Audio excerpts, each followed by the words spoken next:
அன்பு என்னவா இருக்கிறது என்று பார்த்தோம். இன்றைக்கு யாரை அன்பு கூறுவது? உபாகமம் 10, உபாகமம் 10வது அதிகாரம் 19வது வசனம். 17 இருந்து ஒரு வாசிச்சு பாப்போமா. 17 இருந்து. உங்கள் தேவனாகிய கர்த்தர் தேவாதி தேவனும் கர்த்தாதி கர்த்தரும் மகத்துவமும் வல்லமையும் பயங்கரவுமான தேவனுமாய் இருக்கிறார். அவர் பட்சபாதம் பண்ணுகிறவரும் அல்ல, பரிதானம் வாங்குகிறவரும் அல்ல. பரிதானம் என்றா சீதனம், சரியா? பரிதானம் வாங்குகிறவரும் அல்ல. பரிதானம் இன்னொன்று கொள்ளையடிக்கிறவரும் அல்ல. போலீஸ்காரர்களை போல லஞ்சம் வாங்குகிறவரும் அல்ல. 18 அவர் திக்கற்ற பிள்ளைகளுக்கும் விதவைக்கும் நியாயம் செய்கிறவரும் அந்நியன் மேல் அன்பு வைத்து அவனுக்கு அன்னவஸ்திரம் கொடுக்கிறவருமாய் இருக்கிறார். 19 நீங்களும் எகிப்து தேசத்தில் அந்நியராய் இருந்தபடியினால் அந்நியரை நேசிப்பீர்களாக. என்னவாம்? இப்ப அந்நியரிடம் அன்பு கூற வேண்டும். இப்ப எனக்கு சொல்லுங்க, டக் டுக் சொல்லுங்க, அந்நியர் என்றால் யார் தெரியுமா? தெரியாதா? தெரியுமா? அந்நியர் தேவனை அறியாதவர்கள் அந்நியர். தேவனை அறியாதவர்கள் அவர்கள் பாவிகளாய் இருக்கிறார்கள். பாவம், தேவனை அறியாத ஒரு பாவம். ஆனால் அந்நியர் என்பது நீங்கள் சொல்றீங்க தேவனை அறியாதவர்கள் என்று. ஓகே, அதையும் ஒரு பக்கம் உங்களுக்குள்ள ஒரு புள்ளியோட வச்சுக்கொள்ளுங்க. அந்நியர் என்றால் நாங்க எந்த தேசத்து பிரஜை? இலங்கை தேசம். சரி, நாங்க இந்தியாவுக்கு போனா நாங்க யாரு? இலங்கையர்கள். ஆனா அங்க என்னன்னு சொல்லுவாங்க? என்ன எங்களை அந்நியர்கள். நாங்க அந்நியர்கள், அந்நிய தேசத்து நபர் நான். அதே போல இலங்கைக்கு வந்தால் நான் இலங்கை பிரஜை. இந்தியாவில இருந்து ஒருவர் வந்தால் அவர் அந்நியர். ரைட், அதை மனதில் வச்சுக்கொள்ளுங்க. இன்னொன்று, இப்ப இலங்கை தேசம் என்று எடுத்தோம். இப்ப எங்களுடைய வீட்டை எடுப்போம். வீட்டுக்குள்ள உங்களுடைய வீடு ஒரு தேசம் என்று வைங்க, அது ஒரு வட்டம். எங்களுடைய சொந்தக்காரர் அப்படின்னா யோசிங்களேன். இப்ப பாவிகள் நாங்க சொல்றோம், ஓகே. அப்ப சொந்தக்காரர் அந்நியர் நாங்க சொல்லுவோம் இல்லையா? எங்களுடைய சொந்தக்காரர்கள் வராங்க, வந்துட்டா நாங்க அவங்களை ஆதரிக்க மாட்டோமா? ஆதரிப்போம் தானே. உடனடியாக கூப்பிட்டா அவங்களை நீ ஆண்டவர் அறிஞ்ச நீ அறியாதவனான்னு நாங்க கேட்கிறோமா? இல்ல. இதே நேரத்தில் அவங்கள கேட்ல கண்ட உடனே நாங்க என்ன செய்யறோம்? வாங்கன்னு வரவேற்கிறோம். புதுசா ஒரு ஆள் வந்தா முகத்தை காண்பிச்சு கொண்டு நின்றா என்ன செய்வீங்க? பொள்ளோட அல்ல தர்மம் எடுக்கிற ஒரு ஆளா இருக்கட்டும், தெரியாத முகம் வந்து நிற்கிறார், அல்லது ஒரு பார்க்கவே இவர் எப்படி ஏற்றுக்கொள்ற உடுப்பு ஒரு கோலத்துல கிடக்கு, ஆள் ஒரு கோலத்துல கிடக்குது இல்லையா? எங்களுடைய சொந்தம் அல்லாத எங்களுடைய அயலவர்கள் முன்பின் எங்களுக்கு அவங்கள தெரியாது, அவங்களுக்கும் எங்களை தெரியாது. ஆனால் இந்த வேதத்தின்படி ஏதோ ஒரு தேவைக்காக ஏதோ ஒரு காரியத்தை அவர்கள் நாடி எங்களிடத்திலே வந்திருக்கிறாங்க. இப்ப கேளுங்க, நான் சொல்றது உங்களுக்கு விளங்கும் நினைக்கிறேன். மோசே எகிப்துல இருந்து வெளிக்கிட்டாங்க. பிறகு எத்திரோ இடத்துல இருந்தாங்க. எத்திரோ அந்த வனாந்தரத்தில் ஆடுகளை மேய்ச்சி கொண்டு அவர் இடத்துல. அதே போல யோசேப்பை பார்க்கிற நேரத்தில் கானான் தேசத்துல ஆபிரகாம், அதே போல ஊர் என்னும் தேசத்துல இல்லையா? இப்ப இருந்து கொண்டு அவங்க யாத்திரை போறாங்க. யாத்திரை போற நேரத்தில் ஆண்டவர் சொல்லுகிறார், நீ போ, நான் காண்பிக்கும் தேசத்திற்கு போ. முன்பின் தெரியாம இப்ப வலிக்கிறாங்க. வலிக்கிட்டு ஆண்டவர் சொல்லிவிட்டார், ஆண்டவர் போன்னு சொல்லிவிட்டார். கட்டாயம் போகத்தானே வேணும். எங்களுக்கு தெரியும் ஆண்டவர் என்னது சொல்லி இருக்கிறார். என்னைய போக சொல்லி, என்னை போக சொல்லி யாரு சொன்னது? ஆண்டவர் சொல்லியிருக்கிறார் நான் போறேன். ஆனால் இப்ப நாங்க எங்களுடைய இப்ப மட்டக்களப்புல இருந்து கொழும்புக்கு போறோம். ஆண்டவர் போக சொல்லிவிட்டார். அங்க எங்களுக்கு வரவேற்பு இருக்குமா இருக்காதா? இருக்குமா இருக்காதா? இருக்காது. ஆனால் உலகம் வரவேற்காது. தேவனுடைய பிள்ளைகள் அவங்க நிக்கிற நில்வையில எத்தனை பேருக்கு அந்த அனுபவம் இருக்கு? கிரீக்கொண்டு நிப்பாங்க, கிரீக்கொண்டு நிப்பாங்க. யார்கிட்ட கேட்கிறது? நான் எத்தனையோ பேரை அப்படி சந்தித்திருக்கிறேன். அந்நியர்கள் யாரென்றே தெரியாது, ரோட்ல கிரீக்கொண்டு நிப்பாங்க. என்ன ஒரு பழக்கம் இருந்தது. இப்போ ஒரு கொஞ்ச நாளா இல்லை. உண்மையை தானே சொல்லணும். முதல் ஹெல்மெட் எடுத்துருவன், ஒரு ஹெல்மெட் அது இந்த கையில இருக்கும். யாராவது என்ன செய்வாங்க? கிரி கொண்டு நிப்பாங்க. கேட்கவும் மேலாது. என்னென்று கேட்கிற வெக்கம். சில பேர் கையை போட்டு ஏறிடுவாங்க, ஹெல்மெட் வச்சு கொள்ளுவாங்க. எங்களுடைய அண்ணன் எங்களுடைய அக்கா தங்கச்ச கண்டா உடனே நின்று ஏத்திடுவோம். எல்லாம் எத்தனை பேர் லிப்ட் கேட்பாங்க, கையை போட்டு என்ன அவடத்தை கொஞ்சம் விடுறீங்களா? கேட்டிருக்காங்களா? கையை வைத்துங்க கொண்டு விட்டு இருக்கிறீங்களா?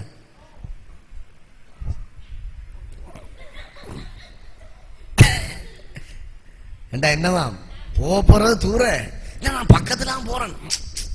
பக்கத்துல பக்கத்துல பார்த்து போங்க. வேற என்னத்துல? இதுதான் யாரு? அந்நியர். விளங்குதான், பாடம் விளங்குதான். அந்நியர். நான் கேள்விப்பட்டேன், பேர் சொல்ல விரும்பல. ஒரு தடியோட ஒரு வீட்டுக்கு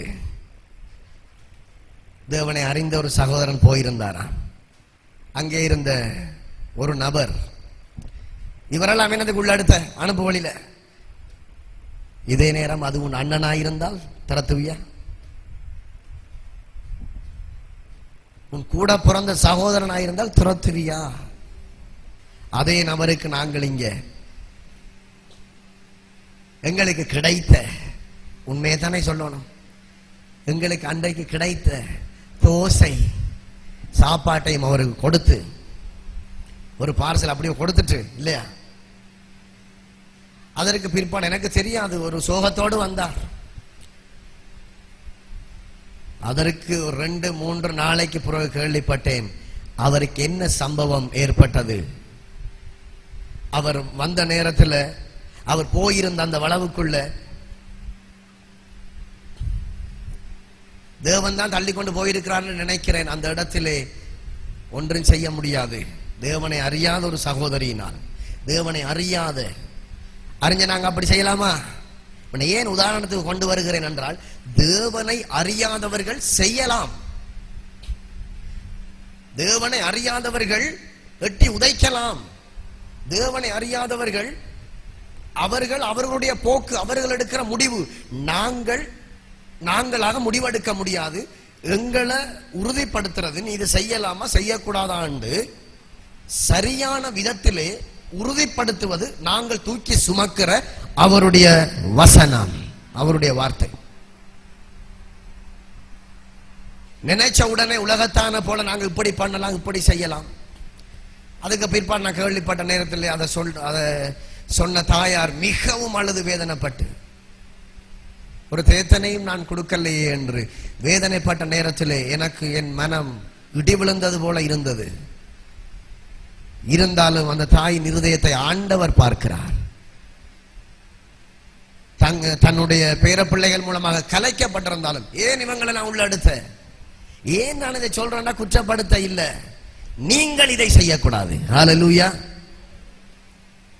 அது யாரா இருந்தாலும், என்னுடைய தகப்பன்ல எங்களுடைய அம்மா அவங்கள ஒரு குணம், நாங்க அதை ஃபாலோ பண்ணி வாரபடினால இதுவரைக்கும் நான் அப்படி இருக்கிறேன். என்னுடைய அப்பா என்ன செய்வார் என்றால், யாராவது வந்தா அவங்கள உள்ள கூப்பிட்டு தேத்தனி கொடுத்து, சில நேரத்தில் காசு 10 ரூபா 5 ரூபாலாம் கொடுக்கறல, கொஞ்சம் கூட இருந்தா கூட கொடுத்து, இன்னும் ஒரு காரியம் அதை கொடுக்க முதல் அல்லது கொடுத்ததுக்கு பிறகு ஆண்டவருடைய நாமத்தையும் இயேசு யார் என்பதையும் அவங்களுக்கு கொடுத்துதான் அனுப்புறது. ஹல்லேலூயா. அது யாராயிருக்கட்டும் அவராயிருக்கட்டும் வருவாங்க. திருநூறு பட்டை அடிச்சு அவன் வரலாம். அது எங்களை வெட்டுமா? திருநூறு எங்களை ஏதாவது செய்யுமா? செய்யாது. அல்லது அவன் ஏதாவது சால்வையை போட்டு கொண்டு வரலாம். உண்மையா சொல்றேன், ஒரு ஆள் இங்க வந்தார், சால்வையை போட்டுக்கொண்டு, அதாவது அந்த கோயில்களிலே பாவிக்கப்படுகிற ஒரு சால்வை போல. நாங்க அவர் என்ன பார்த்தோம், இவன் கோயில்காரன், அவன் உண்ட காலடிக்கு வந்ததே பெரிய விஷயம். ஆண்டவர் தள்ளி கொண்டு வந்திருக்கிறார். கொடுக்க வேண்டியதை கொடுத்து அனுப்பு. ஹல்லேலூயா. நீங்க கோயிலுக்குள்ள போய் சத்தியம் சொல்லலாமா? சொல்லலாமா?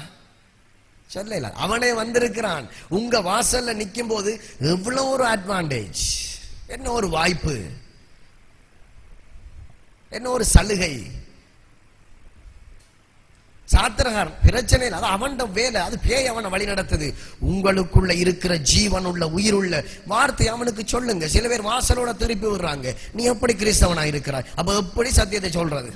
மற்றவங்களுக்கு எப்படி நாங்க ஆண்டவரை பத்தி சொல்றது? கோயில்ல பாட்டு போட்டு கோயில்ல கிடந்த அவன் கும்மாளம் குத்துனா இங்க இருந்து தூசணத்தால மட்டும் ஏசுறல்ல, கிடக்கப்பட்ட தமிழ்ல எல்லாம் ஏசுறது. தட்டுறான், டன் டன் டன் தட்டுறான். அவன் தட்டுவான் தானே, நாங்க இங்க போட்டு தட்டுறோம் இல்லையா? என்னத்த இந்த கடக்கு நக்கு நக்கு தட்டுறோம் இல்லையா? ஏன் நாங்க தட்டுறோம்? நாங்கள் ஆராதிக்கிற தேவன் தான் பெரியவர், அவர் தான் உண்மை உள்ளவர் என்று அறிஞ்சதால தட்டுறோம் இல்லையா? அவர் தான் உண்மை உள்ள தேவன்றதால தட்டுறோம். இப்ப அவன் நினைப்புல என்ன இருக்குது? ஊனா பீனா காவனா சீனா சூனா அவன் அம்மா அப்பா சொல்லி கொடுத்தது இதுதான் உண்மை என்று அவன் டன் டன் டன் அடிக்கான். அவன் பிழை கிடையாது, பிழை ஆறு. இங்க இருந்து ஏசுறீங்க பாருங்க, பேயனுகள் பறையனுகள், உங்கள தான் பிழை. காயம் கட்ட வேண்டிய ஆக்கள் வைத்தியரு அவங்கள பார்த்து பேயன் பறையனண்டா என்ன செய்யறது? காயம் கட்டும் பொறுப்பை கத்தர் யாரு கொடுத்திருக்கிறார்? சொல்ல கொஞ்சம். காயம் கட்டுற பொறுப்பை கத்தர் யாரு கொடுத்திருக்கிறார்? காயம் கட்டுற ஆக்களை நீங்க இங்க இருந்து குத்துதண்டு குத்துனா கள்ளன், இவனுக்கு ஒன்றும் தெரியாதாலாண்டாப்பா அவன் செய்யறான். பக்கத்துல கோயில் கிடக்குது, ஜபங்கானா உண்ட ஜபங்கானா,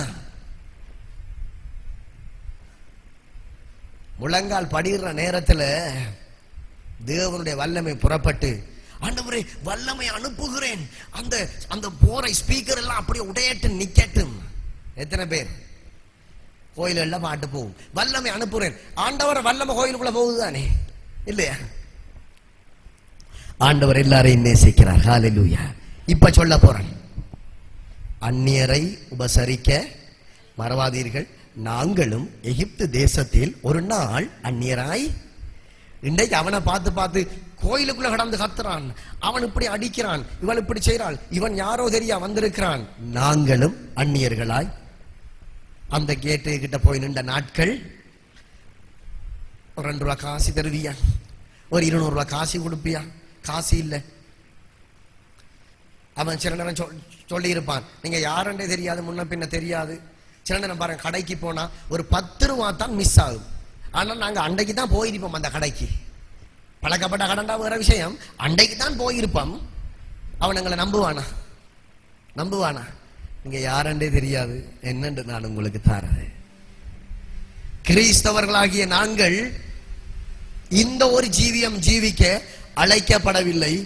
வேதம் சொல்லுகிறது. அப்படியோ திருப்பிக் கொள்ளுங்க, ரோமர்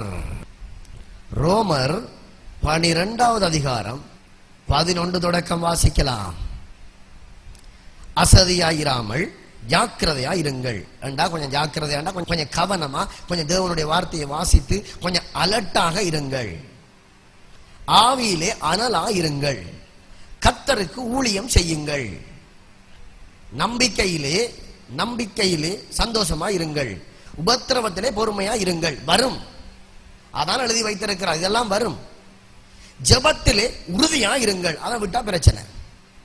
பரிசுத்தவான்களுடைய குறைவில் அவர்களுக்கு உதவி செய்யுங்கள். இப்ப வழங்கிட்டா பரிசுத்தவான்களுடைய குறைவில் என்ன? எங்களுடைய சபைக்குள்ள இருக்கிற ஒரு விசுவாச குடும்பத்துல வீட்டை இன்றைக்கு உணவு பற்றாக்குறை, பண பற்றாக்குறை என்று நீங்க உங்களுக்கு அது தெரிஞ்சிருக்குமா இருந்தா நீங்க என்ன செய்யணும்? அவங்களுக்கு உதவி செய்ய வேண்டும். எங்களுடைய சகோதரர்கள் கஷ்டப்படுறாங்க. இதுவும் எல்லாம் நீங்க நினைக்கிற மாதிரி இல்ல. சில பேர் கடந்து கத்துறாங்க, நான் ராஜ்யத்துக்குள்ள போகணும், இயேசு கிறிஸ்து வரப்போகிறார் அல்லவா. நான் யாரவர்னு பேர் சொல்ல விரும்பல, சொல்லிக்கொண்டே போவேன். நாங்க ராஜ்யத்துக்கு போகணுமப்பா, ராஜ்யம் ராஜ்யம், நாங்களும் ராஜ்யத்துக்குலாம் போகணும். வேறங்க காந்திராமத்துக்கா போற வேற அங்கால சொல்லு, இல்ல இல்ல ராஜ்யத்துக்குள்ள போகணும். ராஜ்யத்துக்குள்ள போறதுக்கு நீ என்ன அடிப்படை தீர்மானங்களை எடுத்திருக்கிறாய்? ராஜ்யத்துக்குள்ள போறதுக்குரிய அடிப்படை தீர்மானம் என்ன ஒன்று சொல்லவா? யாரையும் கண்டா அவையா இங்கால வந்துருங்க, அவரா இங்கால போயிருங்க. சொந்த பந்தத்துக்கு யாராவது வந்தா அவையா நான் வாரன் அவைத்து, நான் வாரம் வைத்து அங்கால போய் எதுவும் கேட்டா ராஜ்யம், ஆண்டவர் இயேசு நல்லவர், நாங்க ராஜ்யத்துக்குள்ள போகணும். நீ ராஜ்யத்துக்குள்ள போறதா இருந்தா அவையாண்டு கேட்டியே, அவைய முதலாவது போய் சந்தி.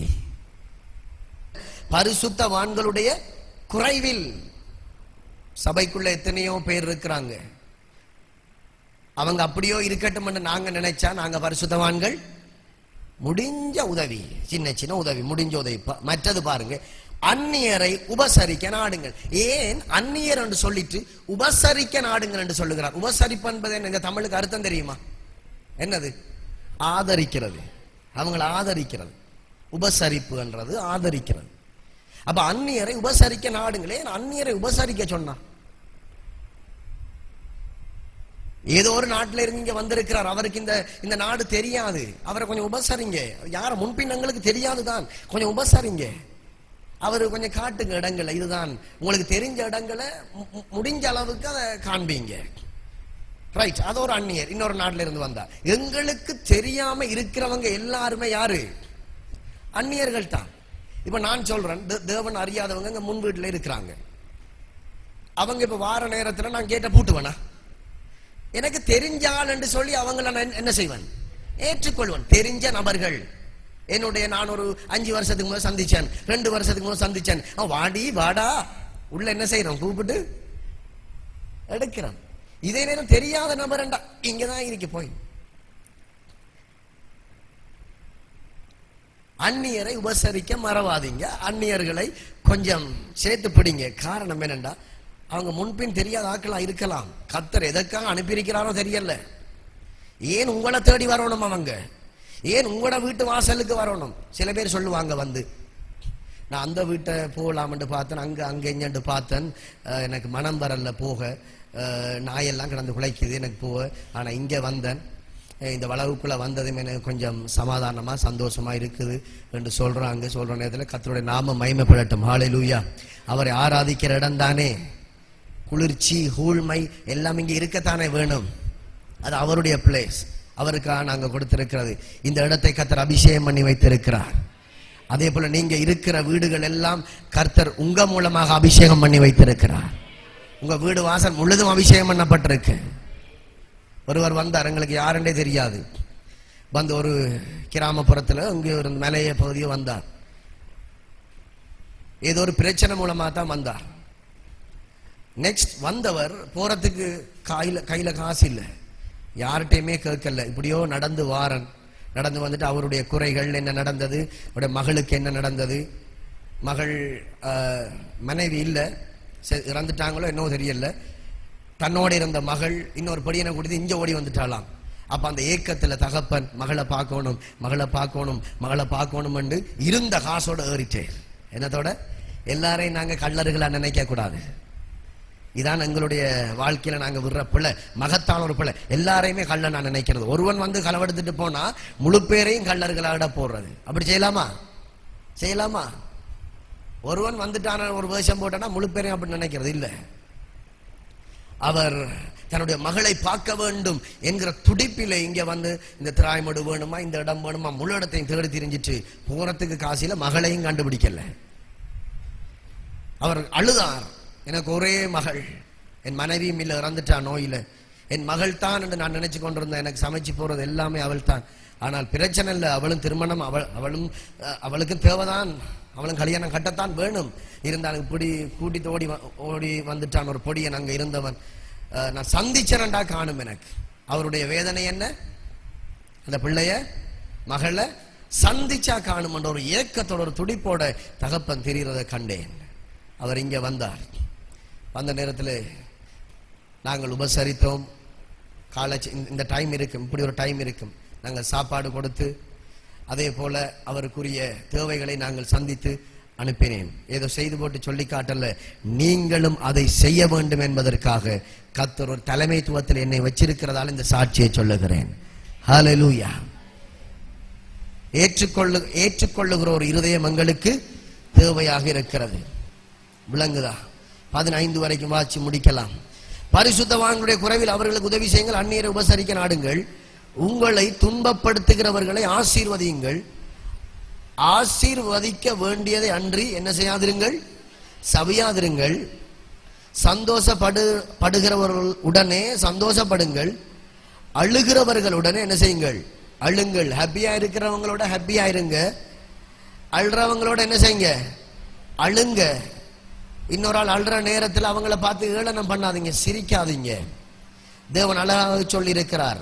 அப்ப அன்பு, யாரை அன்பு கூறுவது? அப்ப இந்த நபர்களை என்ன செய்ய வேண்டும்? வேதம் சொல்லுகிறபடி சந்தோஷப்படுறவங்களோட நாங்க சந்தோஷப்படுறது அன்பு. ஹல்லேலூயா. அழுறவங்களோட நாங்களும் சேர்ந்து, அப்படி இல்லை, கொஞ்சமாவது அவங்களோட சேர்ந்து நாங்க கொஞ்சம் worry பண்ணணும். சில பேரை மாத்திரம் பார்க்கிறோம், நான் பார்த்து கொண்டு வருகிறேன். சில பேருடைய வீட்டில் ஏதாவது அசம்பாவிதங்கள் நடந்தால் அவங்களும் அதில் போய் கலந்து கொள்றாங்க. கலந்து கொண்டு அவங்களோட சேர்ந்து வேதனைப்படுகிறதை பார்க்கிறேன். எல்லாருக்கும் அந்த காரியம் வேண்டும். மார்த்தாள் மரியாள் வீட்டுக்கு போய் இயேசு என்ன செய்தார்? என்ன செய்தார் சொல்லுங்களேன். மார்த்தாள் மரியாள் வீட்டுக்கு போய் இயேசு என்ன செய்தார்? லாசரு மரித்து போனான் என்று கேள்விப்பட்டு அங்க இவங்க கதைச்ச கதையில இவங்க முன்னுக்கு கிடந்து அழுற அழுவையில மரியாளும் மார்த்தாலும் இயேசு என்ன செய்தார்? கண்ணீர் விட்டார். விளங்குதா? மிக முக்கியமான ஒரு காரியம். அழுறவங்களோட அழணும். ஆண்டவர் அதை காண்பித்திருக்கிறார். முன்மாதிரியாக இயேசு கிறிஸ்து அந்த அடிச்சுவடை காண்பித்திருக்கிறார். சில பேர் அப்படி இல்லை, வார்த்தையை புரட்டி புரட்டி வாசிச்சு அதனுடைய அர்த்தங்களை வேற வேற மாதிரி விளங்கி கொண்டு பக்க வழியாக போகிறார்கள். வேதனை. மற்றொரு காரியம், மத்தேயு 5வது அதிகாரம் 46-47. உங்களை சிநேகிக்கிறவர்களே நீங்கள் சிநேகிப்பீர்கள் ஆனால், சிநேகம் என்னன்னு தெரியுமா? அன்பு. உங்களை சிநேகிக்கிறவர்களே நீங்கள் சிநேகிப்பீர்கள் ஆனால் உங்களுக்கு பலன் என்ன? ஆயக்காரரும் அப்படியே செய்கிறார்கள் அல்லவா? தேவனை அறியாதவர்களும் அப்படியே தான் செய்யறாங்க. உங்கள் சகோதரரை மாத்திரம் வாழ்த்துவீர்களானால் நீங்கள் விசேஷித்து செய்கிறது என்ன? விளங்குதா? நீங்க பெற்ற பிள்ளைகளை மாத்திரம் வாழ்த்தி அவங்கள வீட்டுக்குள்ள எடுத்து அவங்களுக்கு முழு உரிமையும் கொடுப்பீர்கள். ஆனால் நீங்கள் விசேஷித்து செய்வது என்ன? ஒன்றுமில்லை. இது வழக்கம் போல, இது உலகத்திலே நடக்கும் காரியம். ஒன்றுமே இல்லை. இதால உங்களுக்கு பலன் என்ன?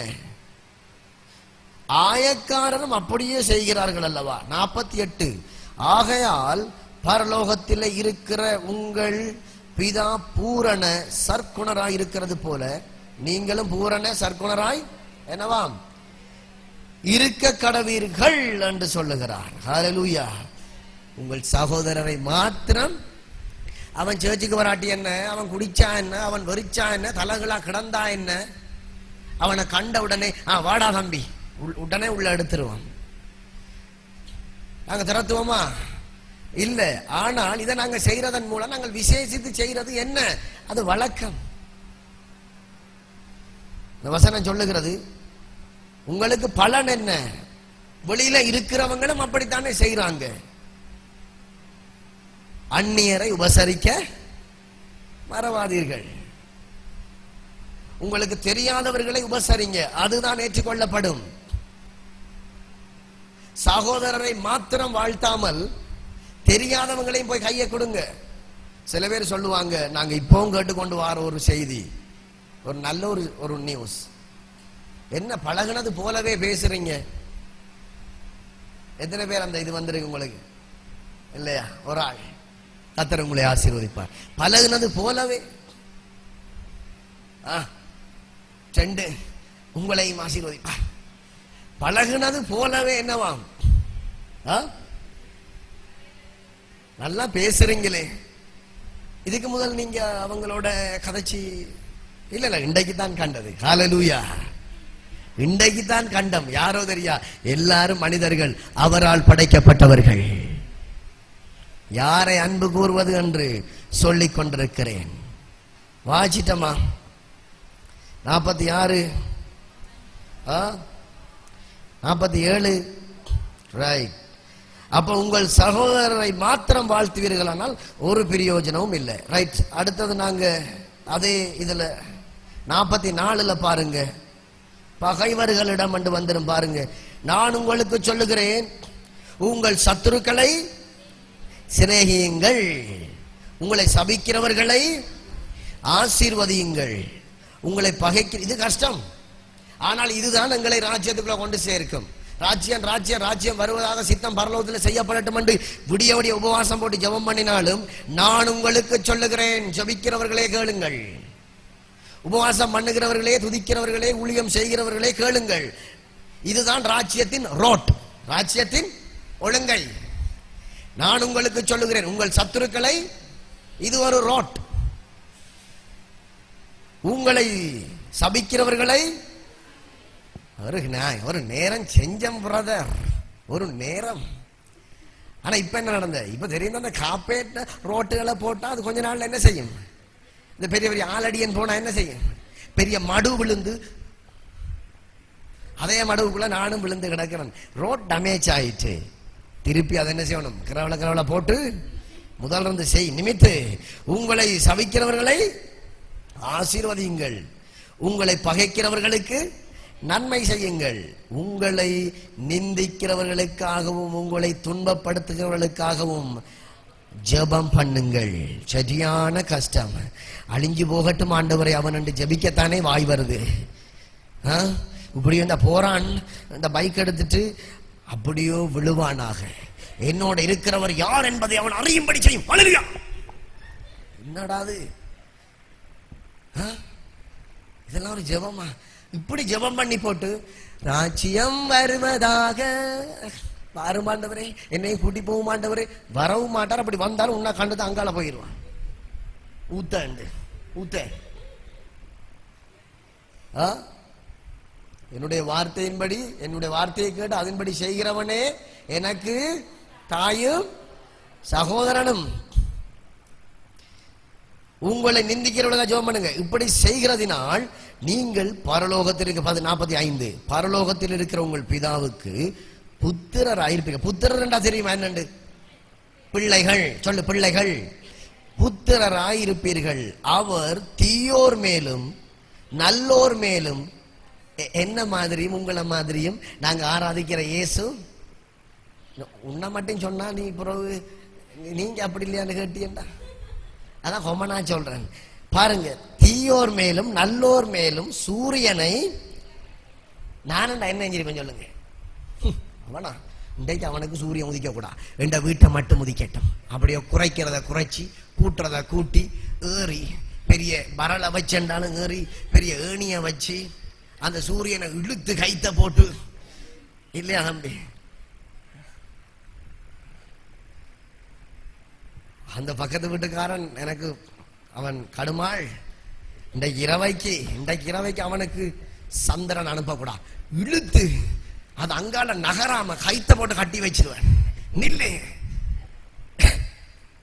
நானண்டா செஞ்சிருவேன். நீங்க அப்படி இல்லை, நல்லம். நீங்க நல்லம், நான் உங்களை சொல்லல. தமது சூரியனை உதிக்க பண்ணி நீதி உள்ளவர்கள் மேலும் அநீதி உள்ளவர்கள் மேலும் மழையை எப்படி ஆண்டவர். தீயோருக்கும் மழை, நல்லோருக்கும் மழை, எல்லாருக்கும் சாப்பாடு. சாப்பிடு. அவன் வாரான், அந்த போட்ட பிளேட்டை எஞ்சால வை, ஒளிச்சு வை. அந்த அவன் வாரான், ஏற்கனவே 2 பிளேட் தான் இருக்கு, அந்த பிளேட்டை ஒளிச்சு வை, இனி அங்கால பிளேட் பண்ணேலாம், பிரியாணி பிரியாணி. அது உங்களுக்கு வரல, அது ஒரு சில பேருக்கு தான் வந்தது. ஏன் ஒரு கேக் துண்டு கொடுத்தா குறைஞ்சிருவியா? சில பேர் சொன்னதை எந்த காது கேட்டுருக்கு. இதுகளை தான் உதாரணமா சொல்றேன். ஏதாவது ஃபங்க்ஷன் நடந்தா ஒரு கேக் ஒரு துண்டுக்கு 25 ரூபா. இல்ல ஐயா சாரி, அது உங்களுக்கு இல்ல, அது இங்க சில மீட்டிங் நடக்குது, அவங்களுக்கு தான் வந்து. சரி தம்பி, நான் பாறேன். எப்படி இருக்கு கேட்க? எப்படி இருக்கு? மனுஷர்களா? நாங்கெல்லாம் மனுஷர்களா? ஆண்டவர் பார்த்து அவரே அள்ளி ஐஸ்வர்ய சம்பன்னர், குடு, உனக்கு இருந்தாலும் உனக்கு இல்லாட்டியும் என்ன செய், குடு. 2 இருந்தா ஒண்ட குடு. எப்படி பிரதர்? எப்படியோ தெரியா, பிச்சைண்டாலும் குடு. உங்களை சிநேகிக்கிறவர்கள் நீங்கள் சிநேகிப்பதானால் உங்களுக்கு பலன் என்ன? ஆயக்காரும் அப்படியே செய்கிறார்கள் அல்லவா? ஆகையால் பரலோகத்தில் இருக்கிறவங்க பிதா அவர் ரொம்ப நல்லவராயிருக்கிறது போல நீங்களும் ரொம்ப நல்லவரா இருந்தா தான் அவரை சந்திக்கலாம். இதெல்லாம் ராட் என்பதை மறந்துடாதீங்க. ஒழுங்கை இதால பிரயாணம் பண்ணா தான் நாங்க போய் சேர வேண்டிய சரியான இலக்கை நாங்கள் அடையலாம். இதெல்லாம் ராஜ்யத்தின் அடிப்படை. ராஜ்யத்தை குறித்து நிறைய சொல்ல தேவையில்ல. தேவன் பேசி சொல்லி அத்தனை வார்த்தைகளும் ராஜ்யத்தின் நிபந்தனைகள். ஹல்லேலூயா. ராஜ்யத்தின் நிபந்தனைகள். இந்த நிபந்தனைகளை நீங்கள் கை கொள்ளுகிற நேரத்திலே நீங்க ஆண்டவரே கூட்டி போங்க நோ, அந்த வார்த்தை உங்களை இழுத்து கொண்டு போகும் தேவனுடைய ராஜ்யத்துக்குள்ள.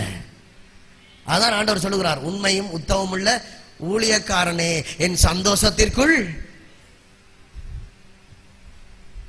இதைத்தான் ஆண்டவர் சொல்லுகிறார். உண்மை உத்தமம் உள்ள ஊழியக்காரன் சொல்றது என்ன தெரியுமா? அவர் சொன்ன இப்பொழுது சொல்லப்படுற இந்த வார்த்தையில் யாரை நேசிக்கணும், யாரை நாங்க தேவன் தீயோருக்கு நல்லவருக்கு மலையை வரிசிக்க பண்ணுகிறார், நாங்களும் அப்படித்தான் இருக்க வேண்டும் என்று ஆண்டவர் சொல்லுகிறார். அந்த வார்த்தை எங்களை இது நிமித்தம் குத்தப்படுறீங்களா? குத்தப்படுங்க. இது நிமித்தம் நீங்க வேதனைப்படுறீங்களா? வேதனைப்படுங்க. இதான் தேவை. இது நிமித்தம் உங்களுக்கு ஐயோ நான் நன்மையை செஞ்சனே, நான் அவனுக்கு ஒரு 200 ரூபாய் காசு கொடுத்தேன், இவெல்லாம் மனுஷனா? இவனெல்லாம் காரி துப்பி போட்டு போறான், நல்லம் புடைச்சு போட்டு போங்க, கொஞ்சம் மனம் எடுத்தா கழுவுங்க. நாங்கள் இவ்வுலகத்துக்குரியவர்கள் அல்ல. இயேசு எங்களுக்காக காரி துப்பப்பட்டார் தானே. முழு போர் சேவகனும் துப்பிருப்பான், முகத்தால வலிஞ்சிருக்கான். அவரே எங்களுக்காக துப்பப்படக்க ஒரு கொஞ்சம் துப்பல் தானே, ஒரு பிரச்சனையும் இல்லை. எனக்காடா துப்புனி?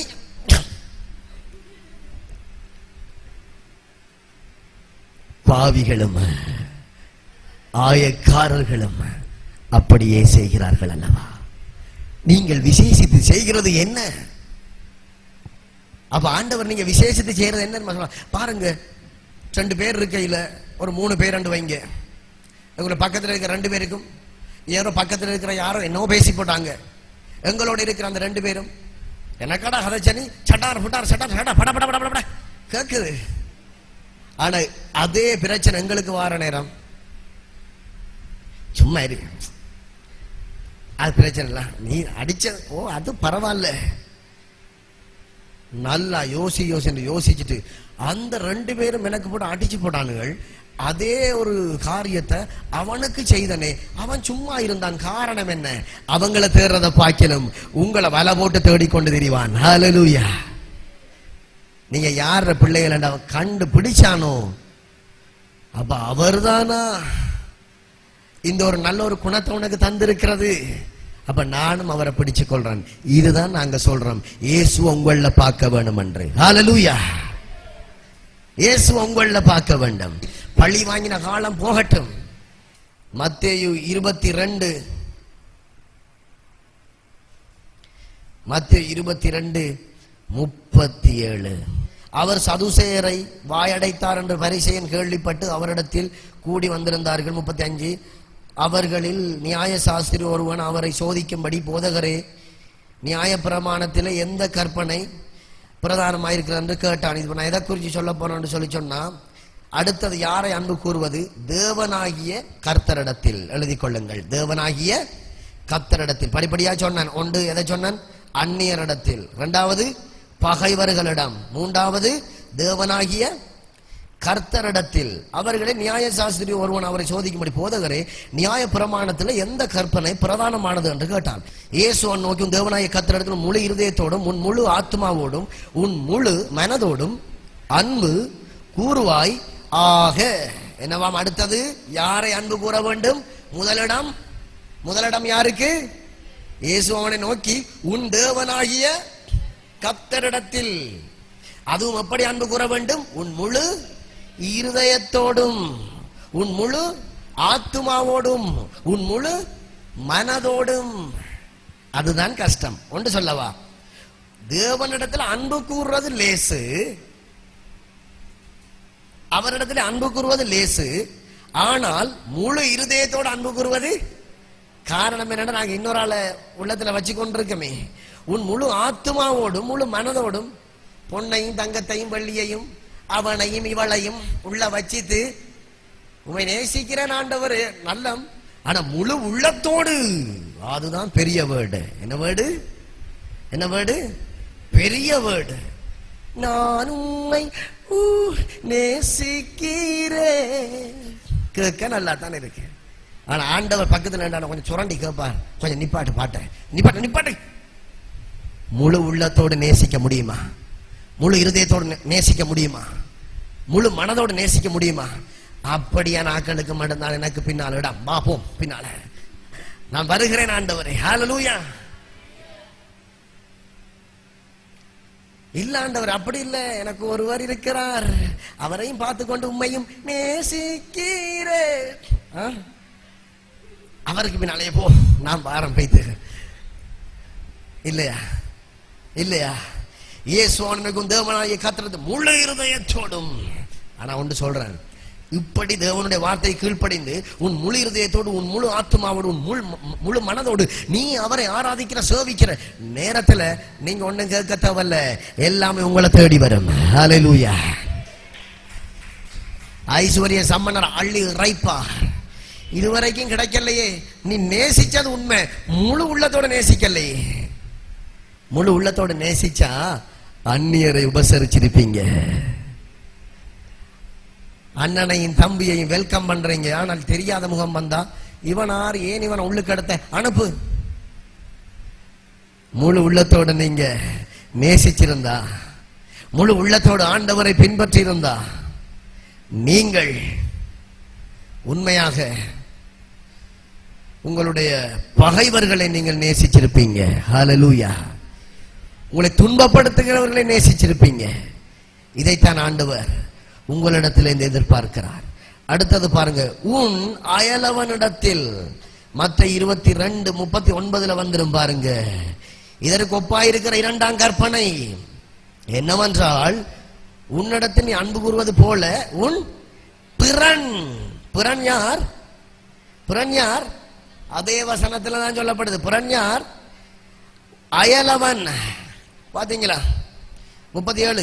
இயேசு அவனை நோக்கி, உன் தேவனாகிய கர்த்தரிடத்தில் உன் முழு ஆத்மாவோடு உன் முழு மனதோடு அன்பு கூறுவாயாக. ஓகே, அப்படியே பாருங்க 39.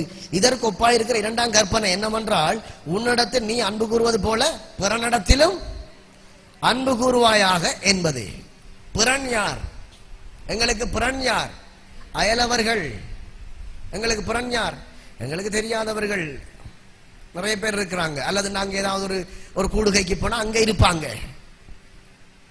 ஸ்கூல்ல நடக்கிற விஷயங்கள், சில டியூஷன் கிளாஸ் இப்படியா நடங்கள்ல புது முகம் வந்தாச்சு 3 நாள் வரைக்கும் அவன் புதுசு நரண்டு இருப்பாங்க. அவனை கணக்கெடுக்கிறது இல்ல, அவன் அப்படியோ ஓரமாக போய் இருப்பான். எங்களுடைய ஸ்கூல்லையும் நடந்திருக்கு. எத்தனை பேருக்கு அந்த அனுபவம் இருக்கு? ஐயோ இதுங்க ஆகும். ஏதாவது ஒரு புது இடத்துக்கு எதுவா இருக்கட்டும், நாங்க ஒரு புதிய ஒரு இடத்துக்கு போனா அது பேய பாக்குறது போலாம் பாக்குறேன். ஆனா போக போக போக ஒரு 4, 5, 6 நாள்ல அவன் ஒரு ஆள் வரும் அரைக்கி கர திருப்பி ஒரு ஆள் வரும் அரைக்கி. நீங்களும் அப்படி செஞ்சிருக்கீங்களா? உங்களுக்கும் அவங்களுக்கும் வித்தியாசம் என்ன? உங்களை நீங்க எவ்வளவுக்கு நேசிக்கிறீங்க?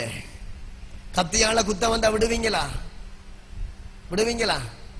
ஏனடா எங்களை உயிரை குறித்து நாங்க அவ்வளவாக நேசிக்கிறோம்.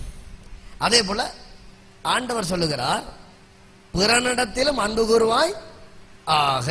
ரைட், கடைசியாக ஒரு வசனம் வாசித்து முடிக்கலாம். எபேசியர் 1 அதிகாரம் 15வது வசனம். இது எதை சொல்லப்படுகிறது என்றால், பரிசுத்தவான்களில் நோட்ஸ் எடுக்கிறவங்க எழுதி கொள்ளுங்க. ஆனபடினாலே கர்த்தராகிய இயேசுவின் மேலுள்ள உங்கள் விசுவாசத்தையும் பரிசுத்தவான்கள் எல்லார் மேலும் உள்ள உங்கள் அன்பையும் குறித்து நான் கேள்விப்பட்டு. ஹல்லேலூயா. என்னவாம்? ஆனபடினாலே கர்த்தராகிய இயேசுவின் மேலுள்ள உங்கள் விசுவாசத்தையும், ஃபர்ஸ்ட் யார்ல? கர்த்தராகிய இயேசுவின் மேல. இரண்டாவது, பரிசுத்தவான்கள் எல்லார் மேலும் உள்ள உங்கள் அன்பை குறித்து கேள்விப்பட்டு இடைவிடாமல் உங்களுக்காக ஸ்தோத்திரம் பண்ணி என் ஜெபங்களில் உங்களை நினைத்து. விளங்குதா? பவுல் சொல்லுகிறார், ஆனபடினாலே கர்த்தராகிய இயேசு மேல் உங்கள் விசுவாசம். ஃபர்ஸ்ட், பரிசுத்தவான்கள் எல்லார் மேலும் உள்ள. ஒரு விஷயத்தை மாத்திரம் சொல்றேன், முடிக்க போறேன். சபைக்குள்ள இருக்கிற பரிசுத்தவான்கள் என்று சொல்லி சொன்னால், தேவனை அறிந்தவர்கள் எல்லாருமே அவருடைய பரிசுத்த ஜாதிக்குள்ளே சேர்த்து கொள்ளப்பட்டிருக்கிறாங்க. அதற்குள்ள ஏற்ற தாழ்வு இல்லை. இப்ப நாங்க எல்லாரும் உண்டாயிருக்கிறோம். தகப்பன் ஒருவர், அவர்தான் அவருடைய ரத்தத்தை சிந்தி எங்களை மீட்டுக் கொண்டார். இதற்குள்ள உங்கள் மனதில் ஏற்ற தாழ்வு முந்தின காலங்களில் இருந்திருக்கலாம். அவ இப்படி, அவ இப்படி, அவ இப்படி. ஆனால் இப்பொழுது அந்த ஏற்ற தாழ்வு உங்களுக்குள்ளே இருக்கக்கூடாது. தேவனே, ஆண்டவரே பாவியா இருந்த அந்த நபரை, ஒன்றுக்கு உதவாமல் இருந்த அந்த நபரை கர்த்தரே கட்டி அணைத்து அவர் ஆதரிக்கிறார் என்றால், ஒரு நாள் நாங்களும் அப்படி இருந்தோம். எங்களை ஆதரிக்கலையா ஆண்டவர்? கை வைத்துங்க. ஆதரிக்கலையா? எங்களை ஆதரித்தார். அதே போல நாங்கள் அந்நியராய் இருந்தோம். நாங்கள் அதை நினைக்க வேண்டும். ஒவ்வொரு அனுபவ பாதைகளையும் நாங்கள் நினைக்க வேண்டும். அவங்க அப்படி சொல்லிட்டாங்களே, சொல்லட்டும், சொல்லுவாங்க தான். பக்கத்து வீட்டுக்காரன் சொல்லிட்டாங்க, சொல்லட்டும், அவங்க சொல்லுவாங்க தானே. இவ்வளோ என்ன சொல்ல, கொத்து கொத்தா வார்த்தை கேட்கிற நீங்களே அப்படி இருக்கும் பொழுது அவங்க சொல்லுவாங்க தானே.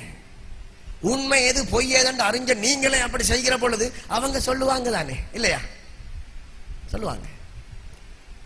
ஆனபடினால இந்த வசனம் சொல்லுகிறபடி உங்கள் விசுவாசத்தையும் பரிசுத்தவான்கள் எல்லார் மேலும் உள்ள உங்கள் அன்பையும் குறித்து பிளீஸ் பண்ணி கேட்கிறேன். சபைக்குள்ள யாரோடையும் கோபதாபமா இருக்காதீங்க. கோபதாபமா இருந்து கொண்டு கர்த்தரை ஆராதிக்க வேண்டாம். அதை ஆராதித்து பிரயோஜனமும் இல்லை. அவர் ஒரு கணக்கில் வச்சு, இவர் ஒரு கணக்கில் வச்சு, அவன் ஒரு கணக்கில் வச்சு பார்க்காதீங்க. அந்த கூடுகை நீங்க ஒருவேளை கூடி வந்தாலும் அந்த கூடுகை ஒரு சக்சஸா இருக்காது. தேவன் ஏற்றுக்கொள்ளும் ஒரு பலியா இருக்காது. நீங்கள் செலுத்தும் பலியை கர்த்தர் விரும்ப மாட்டார். செய்யறதை செய்யட்டும், தேவனே சொல்லிவிட்டார். சொல்லுங்க பாப்போம். கோதுமையோடு கலைகளையும் வளர விடுங்க. நீங்க ஏன் புடுங்க போறீங்க? ஆண்டவர் சொல்லிட்டார், நீ அதை கொல்றதுக்கு மருந்து அடிக்க தேவையில்ல, விடு. நீ அப்படி மருந்து அடிக்க போனால் நீ என்னுடைய இடத்தை எடுக்கிறாய், நீ நியாயாதிபதி ஆகிறாய். எத்தனை பேர் நாங்க ஆண்டவர் இடத்தை எடுக்கிறோம். அவள் இப்படி, இவள் அப்படி, அவன் இப்படி இருந்துட்டு போகட்டும். நீங்க நல்லா இருங்க. நீங்க மற்றவங்க நம்ப பழகுங்க. நீங்க என்னதுக்கு நம்புறீங்க? நீங்க நம்ப பழகுங்க, அவ்வளவுதான். இருந்துட்டு போகட்டும். இல்ல அப்படி சொல்லி போட்டா இவ இப்படி சொல்றவங்க எல்லாம் சொல்லட்டும். வாய் இருக்கு, நாக்கி இருக்கு, ஏதோ அவங்களுக்கு வேலை இல்லை போல. என்ன சொல்றாங்க? சொல்றத சொல்லட்டும். நீ அதை கேட்டு துக்கப்படாத. நான் உன் சகோதரன், நான் உன் பக்கம் நிக்கிற நேரம் எனக்கு என்ன கதை கேட்டும். அப்பதானே நாங்கள் பாக்கியவான்கள். ஹல்லேலூயா. நீங்கள் பாக்கியவான்களாயிருப்பீங்க. எனக்கு ஒரு கவலை, வெளியில உள்ளவங்க கதைக்கட்டும் ப்ளீஸ். சபைக்குள்ள இருக்கிற நீங்க கதைக்காதீங்க. அப்படி கதைச்சா அவனுக்கு பக்கத்துல போய் இருங்க. அதான் அந்த இடம் தான் சரி உங்களுக்கு. இது உண்மையா? உள்ள முடங்கி சொல்றேன். நான் சில பேரை குறித்து கேள்விப்படுறேன். அவள், இவள், அவர், இவர் அப்படி, அவர் அப்படி. ஒற்று பிரச்சனை. நீ கதை நாக்கிரிக்கி வாயிரிக்கி நான் அதை பிடிச்சி வச்சு கொள்ளலாம். நீ எவ்வளவு கதைக்கணுமோ கதை. ஆனா பிளீஸ், நீ தேவன் அறிஞ்சு கொண்டு இப்படி செய்யறது பிள்ளைன்னு சொல்றான். என்னது சொல்றான்? நீ செய்யாதன்னு நான் சொல்லல.